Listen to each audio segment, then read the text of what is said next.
to the red, to the brown, to the yellow, to the white, to the black, to the Republicans, to the Democrats, to the saints, to the sinners, to the losers, to the winners, to the strong, to the weak, to the bold, to the meek, to the haters, to the naysayers, to the living, to the late, to the unsung, to the great, to the seers, to the Moors, to the rich, to the poor.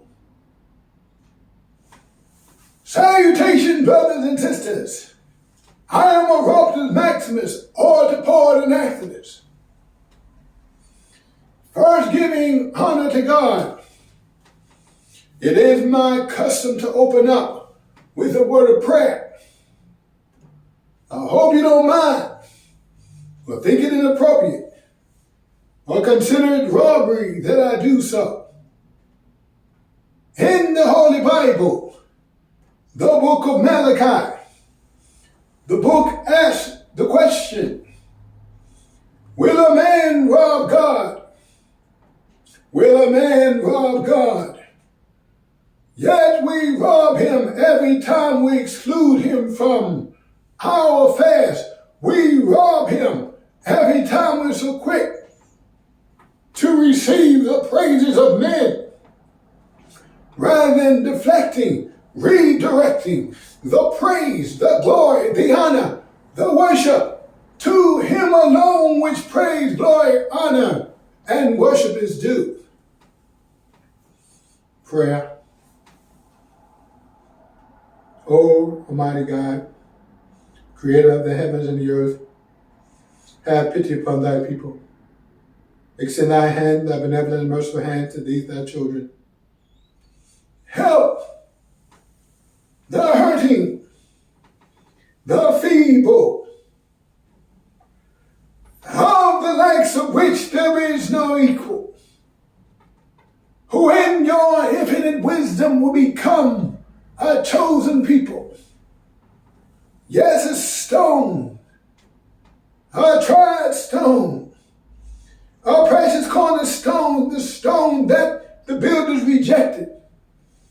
But you are not a God who cannot be touched by the feelings of our infirmities. Like David of old, I pray, hear my cry, O God of my righteousness. Help the discarded, the brokenhearted, the downtrodden, and all those seemingly forgotten. Now I pray for my people, my brothers and sisters, the black man and the black woman, caught up in the hills and hells of North America. I pray that you would restore us to our original and proper place of greatness, grand, and glory. Pray that you would, greatness, grand, and glory amongst the people of the earth. Pray now that you will restore. This is our hope. This is our petition. This, O Lord, is our prayer. In the name of the Most High God, the beneficent, the merciful, and in the name of all the strong black freedom fighters, I come to today as a modern day black nationalist, poet, freedom fighter, fighting for the freedom, the justice, the equality of our people.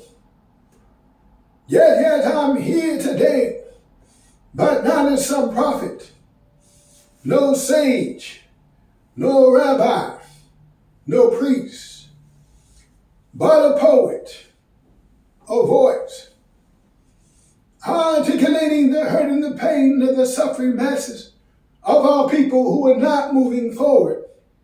A poet, but not just any poet, but one who would rise to the call of service, the beckoning of a generation. Yes, I'm here today as a servant of an awesome God and a servant of an awesome people. The God who was our God, before we were brought here to the hills and hells of North America, the one of whom it was prophesied in the book of Exodus to come in to deliver his people, if indeed we represent the people and the prophetic fulfillment of Scripture, who would be in bondage for over 400 years, whom afterwards God would come to deliver.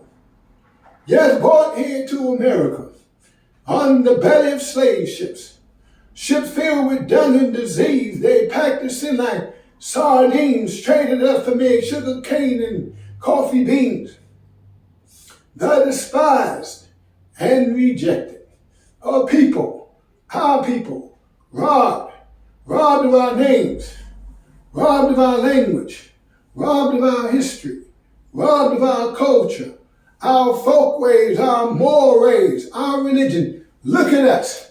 We have adopted the religion of our slave masters, and the proof of that, we have bowed down to worship the image of a lily white Jesus, even up until today. Yet the scriptures clearly say of this Jesus that his skin would be like fine brass burnt in an oven, whose head and hair would be like lamb's wool. Not some imposter, pale-faced, blue-eyed, stringy, blonde-haired, pasteurized, homogenized white Jesus of Hollywood. So listen up, all you listeners. Today I've come to take no prisoners. I come in the spirit of that strong black Muslim minister, Malcolm X, El Hajj Malik, El Shabazz. Not some foot-shuffling, boot-licking, pastor preaching, turn a non-violent cheek, modern-day Uncle Tom, escape the preacher with some pie in the sky somewhere in the sweet by and by, lullaby preachers rocking our people to sleep. So I write this poetry to wake us up. First of all, I want to say thank you. Thank you for coming on out and braving the elements. I want to say thank you. Thank you for those responsible for making this event possible. I want to say thank you for your financial support. I want to say thank you for joining me in the struggle.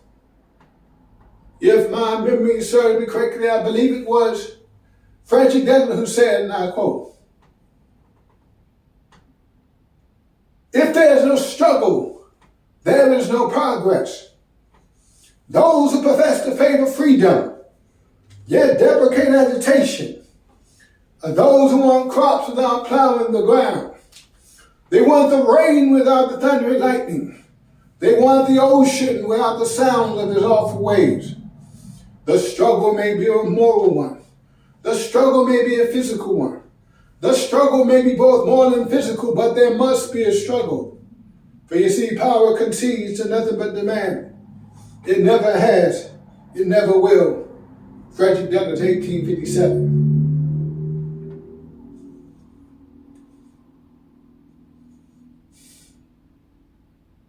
And I want to say thank you. Give a special shout out to the conscious community. Black power, black power. I want to say thank you for your tireless work, your compassion, your sacrifice and service, your dedication to the elevation of the suffering masses of our people who are not moving forward. I want to say thank you. Thank you for your tireless work. Thank you to the masses of our people, particularly, and to the human family in general. What happened? What happened to the dream of the dreamer? What happened? What happens to a dream deferred? Does it dry up like a raisin in the sun? Or does it fester like a sore? Then run? Before I delve into my subject, I want to talk a little bit about my past and the forces that have shaped me as an individual, and then go on to talk about the purpose for which we've gathered. My story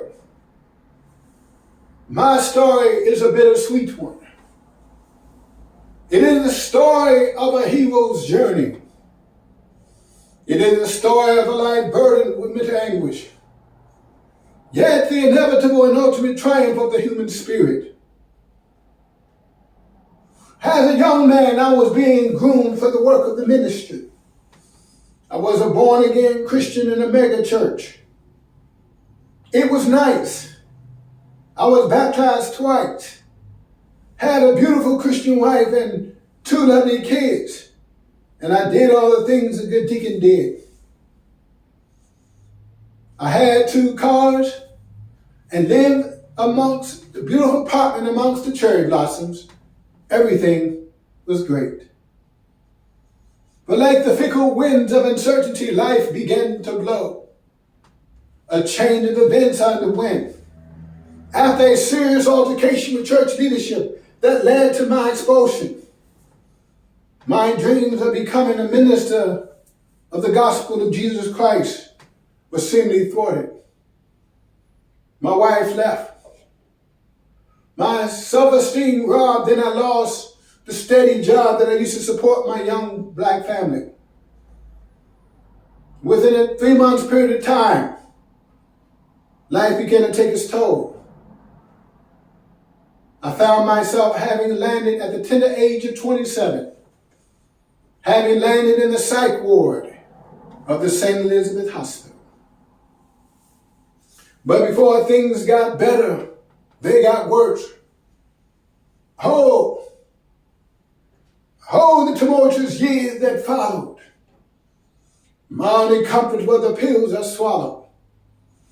Not for a day, not for a week, not for a month, but for years I had to shoulder the fact that I was diagnosed with bipolar. Through the madness, misery, and strife, I even tried to take my own life.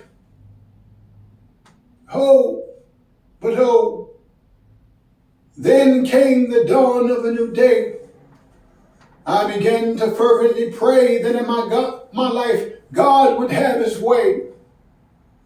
So I set my sights on education. That would become my soul's salvation. I studied Malcolm, I studied Marvin, I studied Garvey, and all the great minds that came before me. As a young black male, I knew I needed an education. So I enrolled into Howard University. I studied history and theater. It took me 5 years to finish, but I finished. You see, I was already established myself, busting myths, shattering stereotypes, challenging the stigma surrounding mental illness. Upon graduation, to my surprise, I was asked to speak at a White House conference on mental health during the Clinton-Gore administration. Town hall meetings were televised all across the country. I was the keynote speaker and received a thundering standing ovation. Al Gore, the vice president of the time, was very pleased, and in return wrote me a letter of recommendation to law school. My grades were not stellar enough to get me into law school, but it was an honor, to say the least.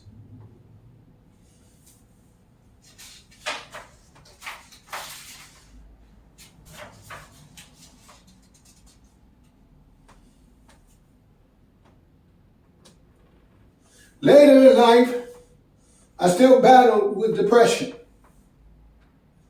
but I would begin to accomplish some of my goals.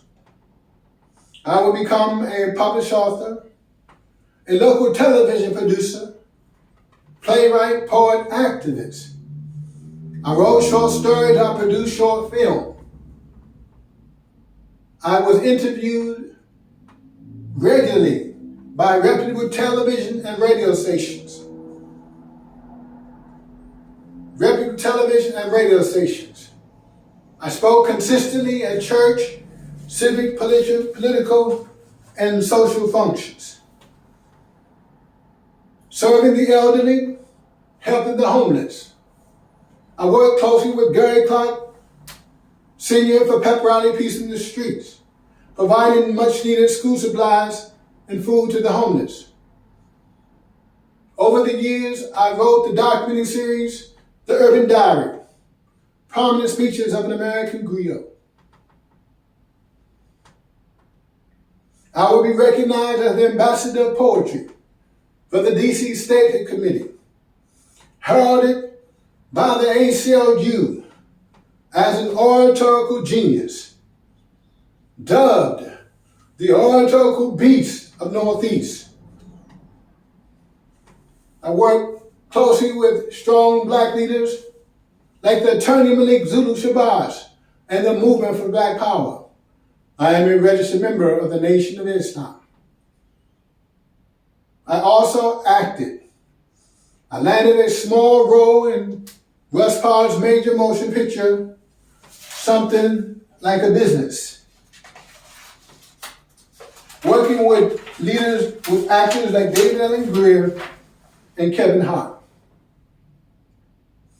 Over the years, I would matriculate from a dapper and debonair poet into an aspiring, charismatic Black nationalist leader. I formed my own organization, Jonah, the Judge of Nation Advocacy Headquarters, addressing the problem of race relations in America and exploring possible solutions. In 2022, I officially changed my name from Stephen Silver to Orapotist Maximus, which means the greatest orator, poet, and actors. When my psychiatrist heard that I had changed my name, she told me she laughed for a half hour. She said she wanted me to come in for a special session so that we can tweak my medication. My name is pronounced Orapotist Maximus. My buddies call me O. The ladies call me O. I didn't come out here to hear myself pontificate. I came out here to encourage, inspire, perhaps even motivate. I am not an entertainer. So you see, I didn't come out here for the applause, the cheers. I didn't come out here to play or tickle your ears. For you see, the stakes are too high. The situation too dire. How people are suffering this very hour. So I've come to speak truth to power. Oh, I pray that I may speak with the eloquence of Dr. King, to speak with the militancy of a Malcolm, to speak with the courage of a Sojourner, to speak with the ferocity of an Nat Turner. Now I draw strength for the moment from Langston Hughes, from Paul Laurence Dunbar, from Dr. Mangelo, and all my former fellow poets. And to my enemies, I want to say thank you. I want to say thank you personally for coming out and taking this butt whooping personally. But in the words of Jane Baldwin, oh, America, I'm not your Negro. I don't scratch, I don't itch. I don't dance if I don't like the music. I march to the beat of a different drum. I'm self-determined, self-actuated, self-motivated. I don't fit your stereotypes. I don't smoke. I don't drink. I don't use drugs. I have absolutely no need to smoke the weed. I'm a Superman. I have testicular fortitude. I don't budge. I don't bend. I don't chase women and I don't chase men. I'm not a gangbanger. I'm not a gangbanger, but I do have gangster-like proclivities. I've learned not to shoot from the hip, but as a part I've learned to shoot from the lip. Is everybody all right? Is everybody good? Let's continue. I want to talk to you a moment on an idea that I call the Jonah Project. Obviously, Jonah is a reference to the biblical prophet Jonah and the book named after him, found in the Old Testament scriptures of the Holy Bible. America, why America?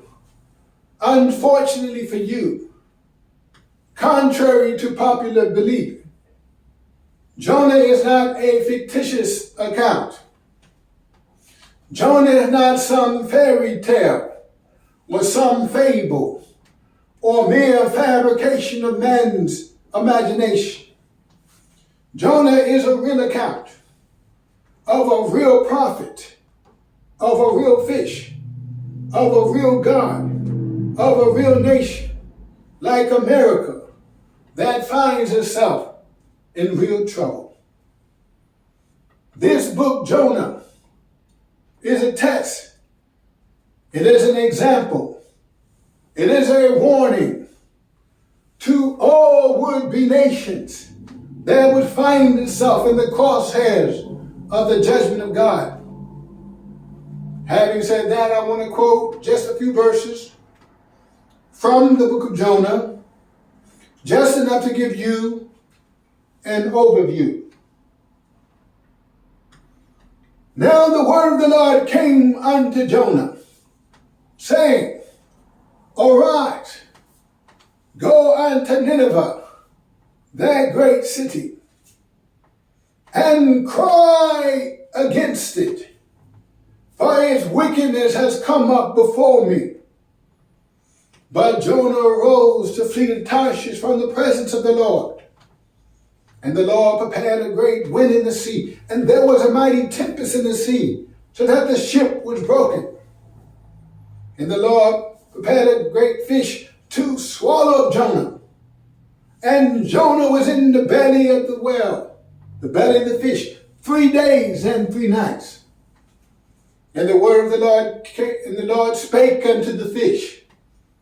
And the fish vomited out Jonah onto the dry land. And the word of the Lord came unto Jonah a second time, saying, Arise, go unto Nineveh, that great city, and preach unto it the preaching that I bid thee. And Jonah arose and went to Nineveh. And the people of Nineveh believed God and proclaimed, Who can tell if God will not turn from his fierce anger, that we perish not? And the Lord saw that they had turned from their evil ways. And the Lord repented of the evil that he said he would do unto them. And he did it not.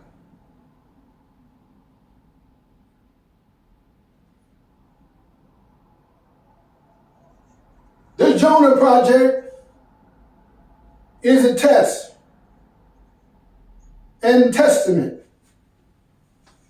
to the current state of the hearts and mind of white America.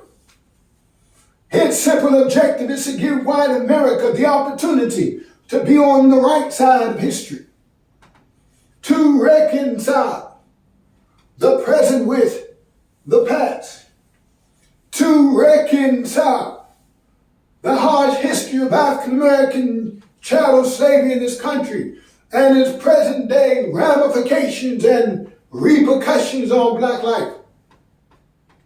Also, to focus on the plight and disintegration, but more likely the disintegration of the Native Americans, the indigenous people of this continent. In short, my goal, my mission is to build a coalition of all people, black, brown, red, yellow, and white, striving for the survival of diverse groups. As a moral leader, it's my job to advocate. Bring awareness to what I feel to be God's judgment on America and what she must do to be saved, if indeed she can be saved at all. America, white America, you owe a debt, a karmic debt, and now it's time for you to pay the piper. America has failed us. All of her institutions have been poisoned and contaminated by racism. The political system, the justice system, the educational system, the police system, and even the religious system.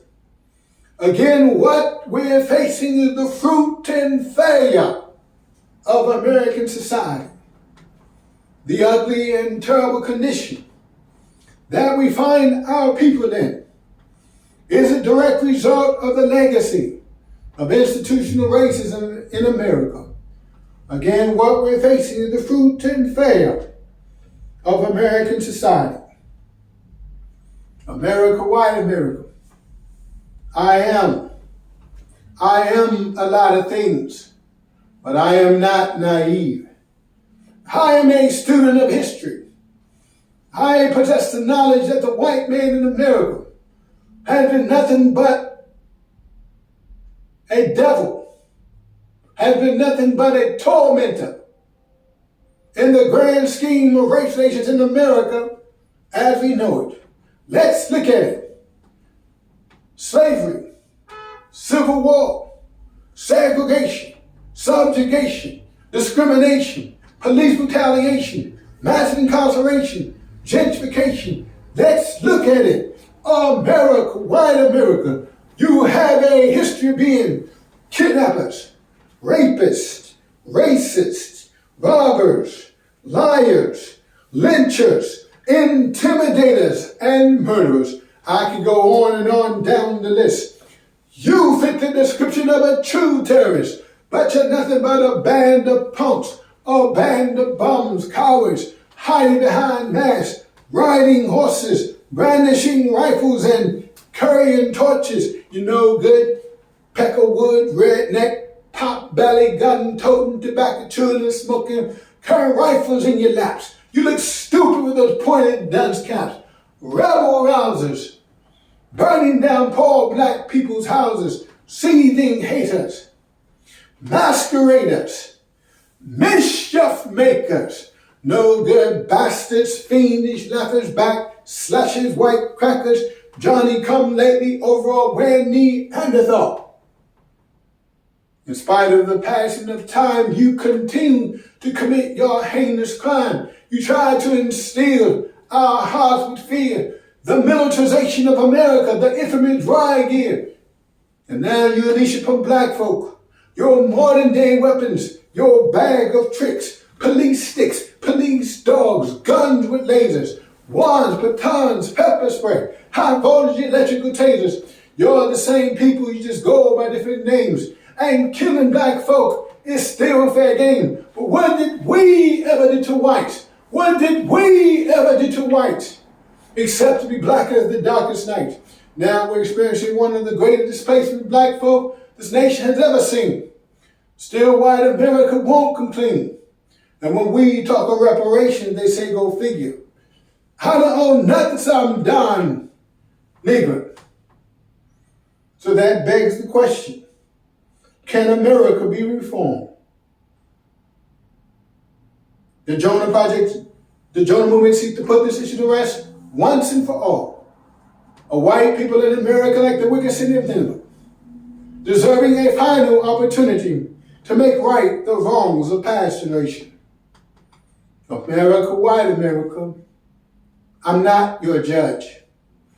The God that I serve chastises even his own children, saying that if we want to be recipients of mercy, then we must extend mercy, suggesting that God is not only a God of wrath, but is a God of mercy, capable of extending mercy, even to the hearts of depraved souls, such as evident in the biblical story of Jonah, the wicked city of Nineveh, hence the Jonah Project. I prayed I prayed and I asked God, can there be a reconciliation of the races in America? And he answered me as if through a whirlwind. He said, can you reconcile love and hate? Can you reconcile the forgotten with the great? Can you reconcile day and night? Can you reconcile the dialectical differences between black and white? Can you reconcile joy and pain? Can you reconcile sunshine and rain? Can you reconcile the molehill in the mountain? Can you reconcile the Malcolm with the Martin? Can you reconcile the prostitute and Mary Magdalene with virtuous women like Mary and Martha? Can you reconcile hell with the cross of Golgotha? Is everybody all right? Is everybody good? Okay, let's continue. The Jonah Project is the Jonah movement. It's perhaps the last ditch effort, perhaps the last mass movement in America for the reconciliation of the race. Its aim is to secure the resources of this nation so that so-called minority groups can survive and thrive as independent yet interdependent people. I say interdependent because in some shape, form, or fashion, we're all dependent upon one another. But if my memory serves me correctly, I believe it was the Reverend Dr. Martin Luther King Jr. who said, and I quote, we are caught in an inescapable network of mutuality. We're tied in a single garment of destiny, and whatever affects one directly affects all indirectly. He said, for some strange reason, I can never be who I ought to be until you are what you ought to be. The rich man can never be what he ought to be until the poor man is what he ought to be. And I would like to add to that white America can never be what it ought to be until black, brown, red, yellow America is what it ought to be. I believe it to be improbable or perhaps even impossible to extricate the presence of so-called minority groups from the fabric of America without destroying it. America, white America, you will be like a wise and prudent doctor who deems it too dangerous to operate, to extricate, for the extrication may prove fatal. I want to make it abundantly clear as an African American, this is no substitute for black nationalism. But you see, I am for black nationalism as a social and political movement, advocating the separation of blacks and whites. I feel that the separation of blacks and whites is not an ideal solution, but it's perhaps the only realistic solution. I'm a realist. I stopped believing in Santa Claus and the tooth fairy a long time ago. I'm a realist. America was created by white people, for white people. White America has never been interested in an equal multiracial society. I have come to the conclusion that she is perhaps too greedy to share the wealth of her nation. It has been over 58 years since the Civil Rights Act of 1964. Integration has officially failed. Now there are two Americas, one black, one white, both separate and unequal. But if my memory serves me correctly, I believe it's the Honorable Elijah Muhammad who said, and I quote, that the offer of integration by the white man is a hypocritical trick designed to deceive the black people into believing that their 400 open enemies of freedom, justice, and equality are all of a sudden our friends. Hence, we're back to black nationalism. Not to be confused with white nationalism. For you see, white nationalism espouses a pseudo-scientific false doctrine of white supremacy, coupled with an intense hate for groups such as blacks, Hispanics, Asians, Jews, and members of the LGBT community. If my memory serves me correctly, I believe it was Dr. King who said, we, speaking of blacks, must not seek to satisfy our thirst for justice by drinking from the cup of bitterness and hatred. So you see, I'm 100% pro-black, 0% anti-anybody else. I am for the self-governing of black people. I am for black nationalism.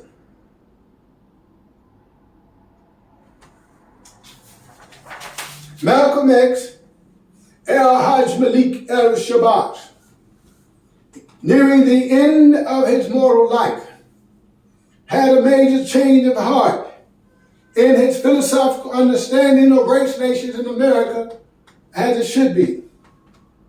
He felt that a brotherhood of races could exist under the right and proper circumstances. He felt that his demonization or the devilization of the entire white race was logically fallacious.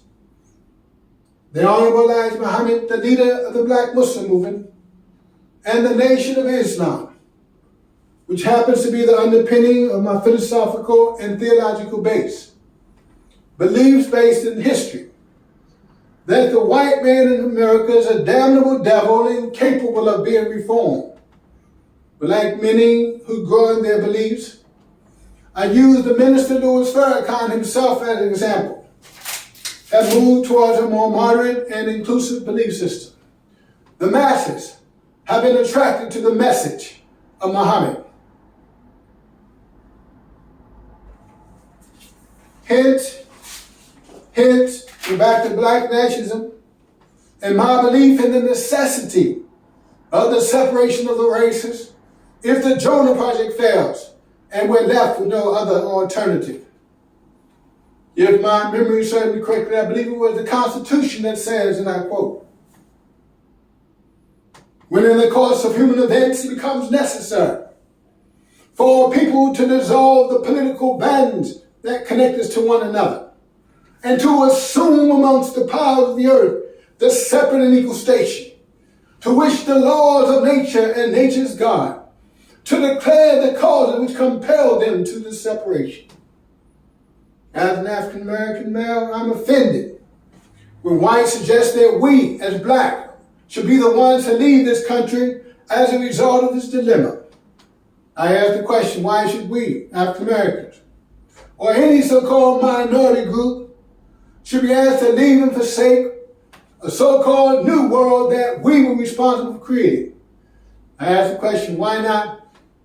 What if good whites, if the term itself is an oxymoron, a contradiction in terms, if given the opportunity to prove that all whites is too a fallacious concept? Is everybody all right? Is everybody good? Let's continue.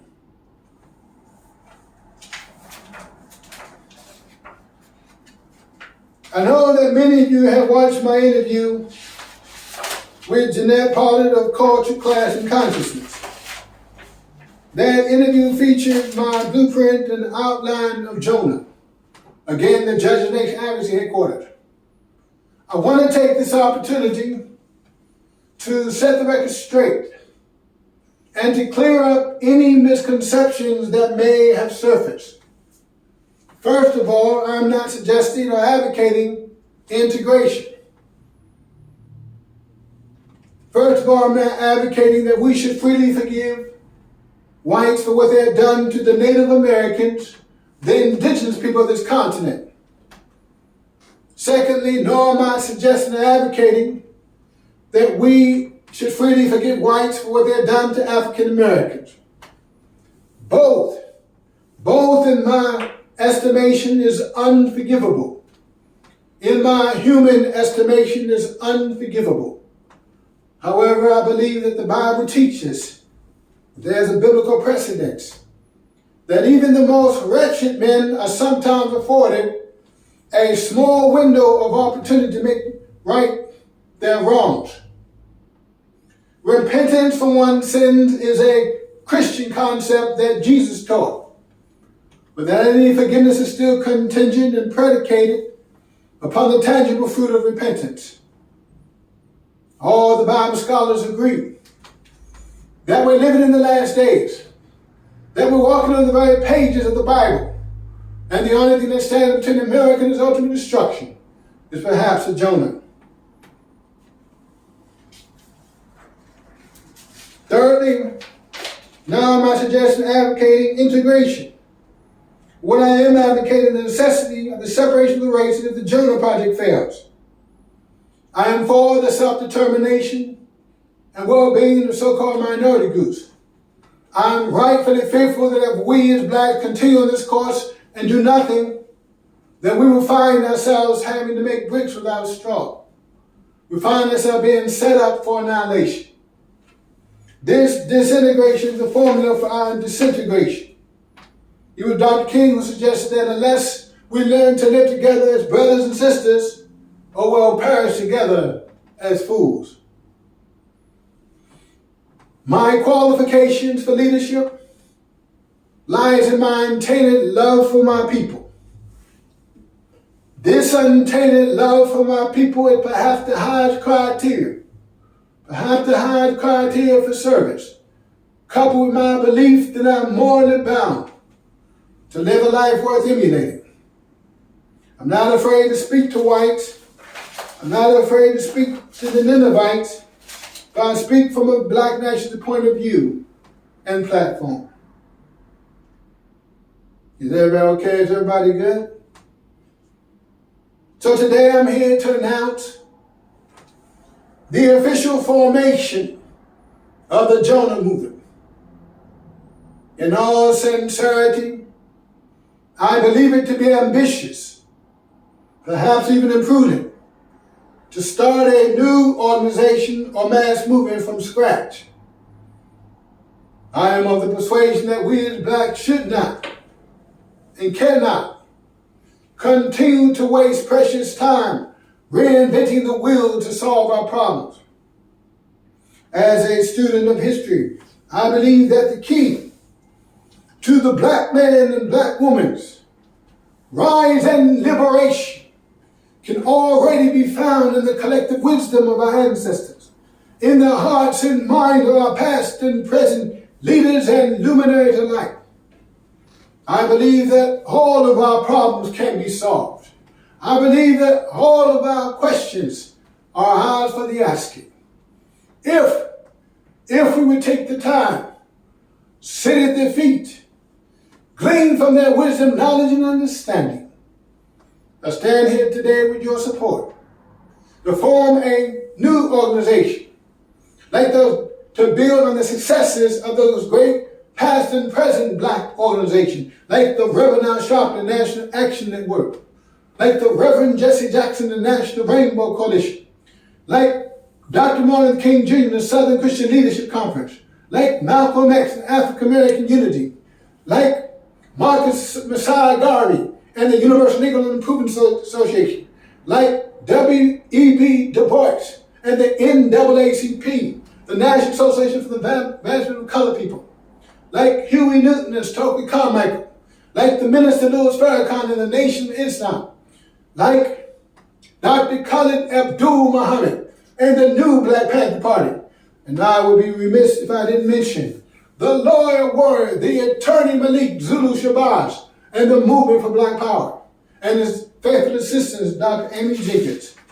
So I'm here today to form a mass movement in the spirit of the NAGA movement, in the spirit of the Pan-African movement, in the spirit of the Civil Rights movement, in the spirit of the Black Muslim movement, all with one aim, one intent: the rise and liberation of the doctrine of this continent, caught up in the hills and hells of North America and beyond. So I'm here today to launch, to mark, to witness the birth, the inception of Jonah, the Judge of Nation Advocacy Headquarters. Because Dr. King said that my destiny is inextricably interwoven into your destiny, and whatever affects one directly affects all indirectly. We cannot walk alone. So we stand here today at a junction. a necessary turning point, a boiling point, if you will, in race relations in America as we know it.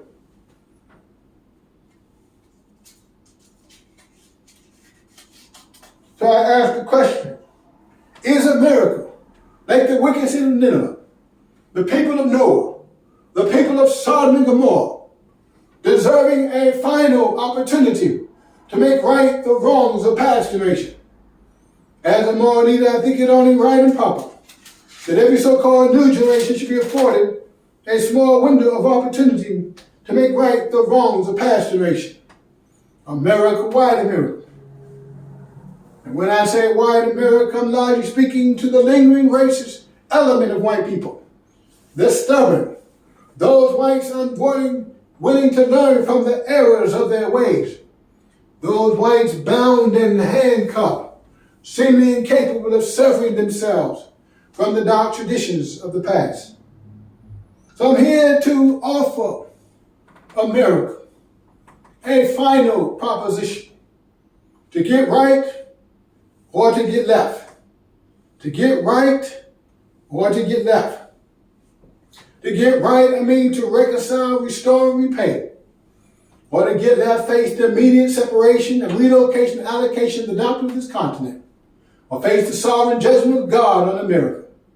America, white America, you must, I charge you, guilty of the slaying of the Native American tribes.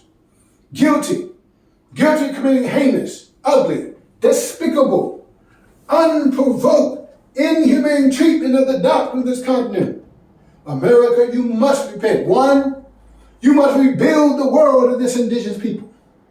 2, turn to blacks, restore and repay the damage done. This is not a request. This is a mandate. America, white America, we're in a relationship. Not a new relationship, but a relationship that existed since the inception of our nation. A 400-year-old relationship, an abusive, toxic, dysfunctional relationship. This unholy matrimony between the light and dark of this continent has run its course. America, white America, you're like a deadbeat dad, in bed, but not in love. You have laid down to produce children that you're willing to care for.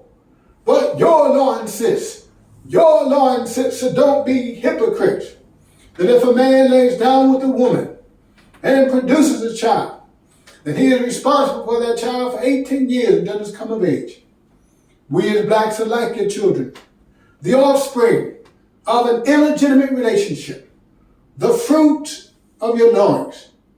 You bought us, you sold us, you owe us. And if our demands go undone, if our demands go unheard, then this will mean the end of the United States of America as we know it. We, the doctrine of this continent, be forced to form a nation within a nation sensitive to our needs, aims, ambitions, and well-being as a people. To divvy up America, no longer the United States of America, but the divided states of New America, formed of 5 nations: New Native, New Africa, New Asia, New Hispaniola, New Europe.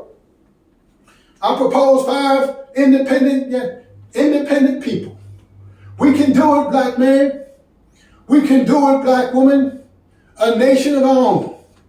The physical chains that kept us bound are gone, but the psychological chain remains. The psychological dependency upon the white man is the last chain that must be broken. America, white America, I offer you a final solution: to get right or to get left. We can do it, black man. We can do it, black woman. A nation of our own. But we already have the tools for success. But we are already the draftsmen, the craftsmen, the artists, the artisans, the architects, the doctors, the lawyers, the entertainers, the sports people, leaders, thinkers, and theologians. We can produce our own. We need not be like dogs gunned down in the streets of white America. No more strange fruit hanging from the poplar trees. Freedom is sweet, my brothers and sisters, but freedom means sweat. And if we gotta sweat, let's sweat for ourselves. For we stand here today united under one flag. The red, the black, the green flag. Red is for the color of the blood that must be shed for our freedom. Black is for the color of our noble and majestic race. Green is for the color of the beautiful foliage of our motherland. But this gentrification is an act of war, a land grab, like the Native American land grab, intended to lock us out of American society, but we'll simply die on the vine. Relegating poor blacks, poor brown, poor white to ghettos and slums of North America is not an option. America, white America, get right or get left. Again, leaving you is perhaps a foregone conclusion, but you have never, historically or otherwise, done right by our people. And it would be foolish of me to believe that you will change now. So I come to a close. America, white America. When the Son of Man shall come in his glory, and all the holy angels with him, then he will sit upon the throne of his glory, and all the nations of the earth will be gathered before him. And the king shall separate them one from another. And the king shall say to those on his right, come, ye blessed of my Father, inherit the kingdom which was prepared for thee before the foundation of the world. For when I was hungry, you gave me meat. When I was thirsty, you gave me drink. When I was a stranger, you took me in. Naked, you clothed me. Sick and in prison, you came unto me. And the righteous shall say of the king, but Lord, when saw we thee hungry and fed thee? Thirsty and gave thee drink, a stranger and took you in, naked and clothed you, sick and in prison and came unto you. And the king shall say unto them, verily, verily, I say unto thee, inasmuch as you've done it to one of the least of these, my brethren, you've done it unto me. And the king shall say to those on his left, depart from me, ye cursed, into everlasting fire, prepared for the devil and his angels. For when I was hungry, you gave me no meat. When I was thirsty, you gave me no drink. When I was a stranger, you didn't take me in. When I was naked, you didn't clothe me. Sick and in prison, you didn't come unto me.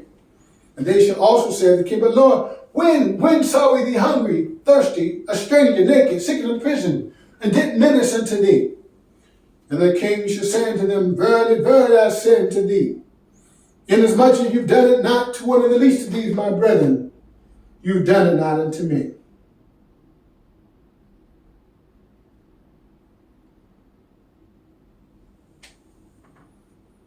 Though I speak with the tongues of men and of angels, and have not love, I become a sounding brass or a tinkling cymbal.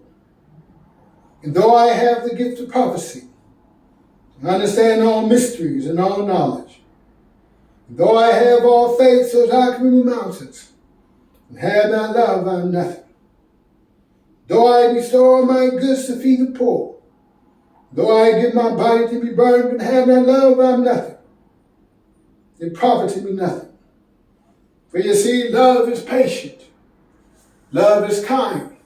Does not brag, does not boast, is not arrogant. Seeketh not her own. Love rejoices not in iniquity, but rejoices in the truth.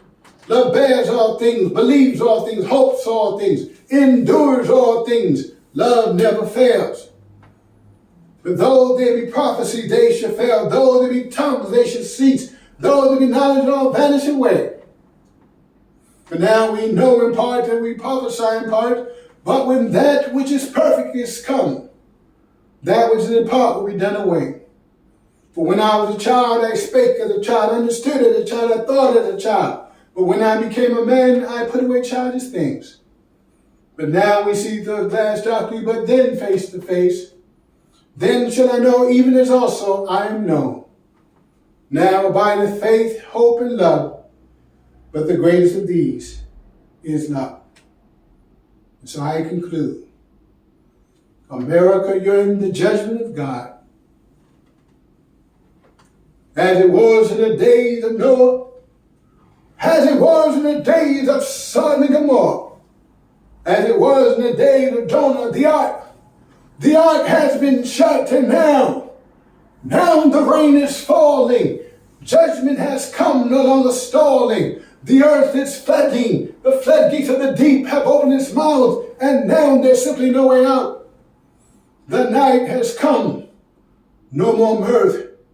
As darkness comes and carpets the earth, the angels of judgment await. Wretched men stand at the door, having been blinded, looking, searching for salvation, but they cannot find it. Unfinished urban projects, steel girders swaying in the wind, because for the descendants of slaves you made no provision. America, the greatest military the world has ever seen, her armies, her navies, air force, her marines. And now all of her military might is defenseless against this death angel. And now from a thin thread you now dangle. As it was in the days of Noah, as it was in the days of Sodom and Gomorrah, as it was in the days of Jonah, the ark. The ark has been shut, and now the rain is falling. Judgment has come, no longer stalling. The earth is flooding. The floodgates of the deep have opened its mouth, and now there's simply no way out. The night has come, no more mirth, as darkness comes and carpets the earth. I've done a lot of soul searching. I've done a lot of thinking. I've come to the conclusion that we as a people, we just got to continue to press forward. We just got to continue to press forward. But what do I know? I'm just a poet. Thank you.